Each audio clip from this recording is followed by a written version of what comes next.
After understanding the basic definition of capital assets, अब हम discuss करेंगे about classification of capital assets. हम अपने कैपिटल एसेट्स को क्लासिफाई करते हैं on the basis of duration, यानी कि टाइम, समय के अनुसार। ठीक है, इसमें in general two broad categories होते हैं। एक होता है शॉर्ट टर्म कैपिटल एसेट्स, दूसरा होता है लॉन्ग टर्म कैपिटल एसेट्स। ठीक है सर, हम अपने कैपिटल एसेट्स को इन दो कैटेगरी में क्यों क्लासिफाई करते हैं? क्योंकि देखो क्या होता है, लेट्स से आपके पास एक फर्नीचर था, ठीक है, और आपने इसको सेल किया। आपने इसको सेल किया तो आपका फायदा हुआ, ठीक है ना, गेन हुआ। अब ये जो गेन है ये कहाँ पे टैक्सेबल हो जाएगा? Taxable under the head income from capital gain. ठीक है, तो इसमें इस गेन के ऊपर जो टैक्स रेट लगेगा ना, वो डिपेंड करेगा कि वो एसेट्स आपका शॉर्ट टर्म कैपिटल एसेट्स था या फिर लॉन्ग टर्म कैपिटल एसेट्स था। ठीक है, इसका क्या मतलब है? इसका मतलब ये है कि अगर आपका वो asset short term capital asset होगा ना, तो इस गेन के ऊपर जो टैक्स रेट लगेगा ना, वो डिफरेंट होगा इन कंपेयर टू अगर ये एसेट्स अगर आपके लॉन्ग टर्म कैपिटल वाले हुए तो। ठीक है, तो इसलिए हमें अपने कैपिटल एसेट्स को क्लासिफाई करना बहुत जरूरी है कि वो शॉर्ट टर्म कैपिटल एसेट्स है या फिर लॉन्ग टर्म कैपिटल एसेट्स है।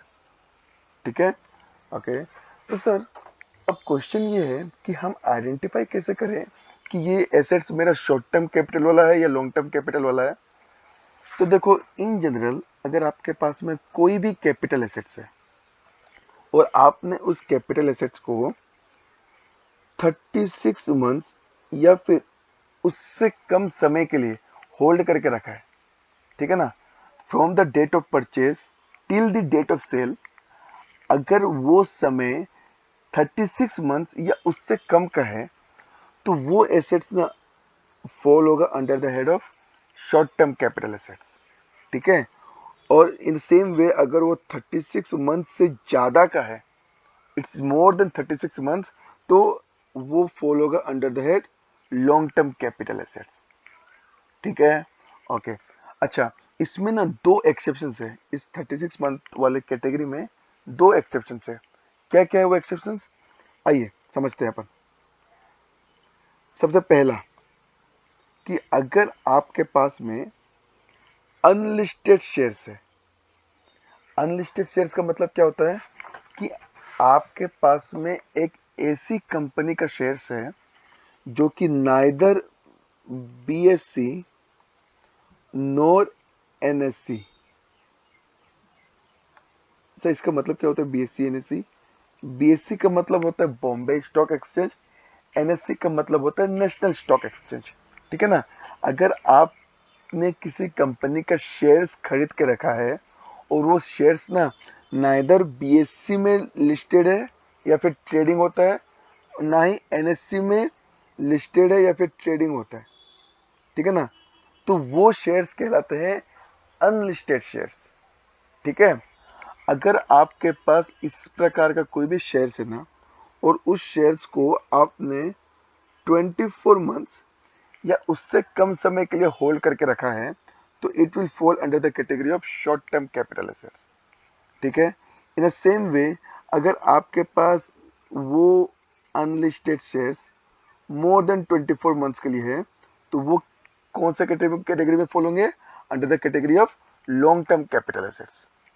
ठीक है, in the same way land, building और बोथ, अगर आपके पास में कोई जमीन है, कोई बिल्डिंग है, या दोनों है, और ये आपके पास आपने होल्ड करके रखा है before selling the capital asset for 24 months या फिर उससे कम समय के लिए, आपने कितने दिनों के लिए होल्ड करके रखा है?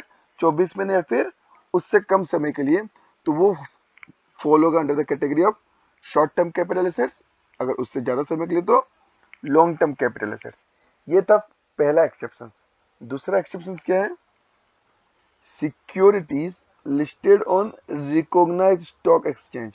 रिकॉग्नाइज्ड स्टॉक एक्सचेंज मतलब बीएससी और एनएससी।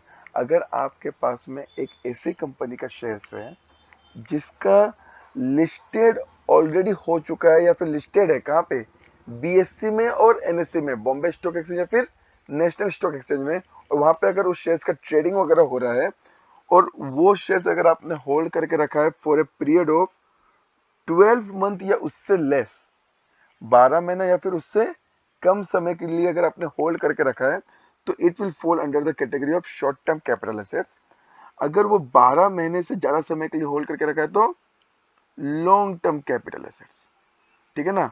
तो इसमें कौन कौन सी चीजें आएंगे, सबसे पहले लिस्टेड शेयर्स, ठीक है। सेकंड होता है units of equity oriented fund या फिर यूनिट्स ऑफ यूटीआई, ठीक है। और थर्ड होता है जेडसीबी यानी कि जीरो कूपन बॉन्ड। अगर आपके पास ये तीन एसेट्स हैं और ये एसेट्स अगर आपने 12 महीने से कम समय के लिए होल्ड करके रखा है तो शॉर्ट टर्म कैपिटल एसेट्स, नहीं तो long term capital assets. Second category था अनलिस्टेड शेयर्स एंड लैंड और बिल्डिंग और बोथ। अगर ये दोनों कैपिटल एसेट्स आपके पास में है और आपने 24 महीने या उससे कम समय के लिए होल्ड करके रखा है तो वो शॉर्ट टर्म कैपिटल एसेट्स, नहीं तो लॉन्ग टर्म कैपिटल एसेट्स। इसके अलावा अगर कोई भी कैपिटल एसेट्स आपके पास में है, ठीक है, तो उसका पीरियड डिसाइड होगा on the basis of 36 month. अगर 36 मंथ से कम है तो शॉर्ट टर्म कैपिटल एसेट्स, नहीं तो long term capital assets. Okay.